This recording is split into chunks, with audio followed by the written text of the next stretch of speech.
I hit this issue today and here is the quick fix that solved it. Adding a bank account to your Affirm loans can streamline your payment process, so let us get started. Step 1. Log into your Affirm account. Open the Affirm app or website and sign in with your credentials. This is where you'll manage your loans and payment methods. Step 2. Navigate to payment methods. Once logged in, look for the payment method section in your account settings. This is where you can add or edit your bank account information.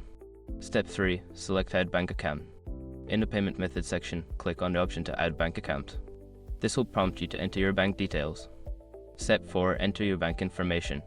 Fill in the required fields such as your bank name, account number, and routing number. Double check for typos, as incorrect information can lead to payment issues. Step 5. Confirm and save changes.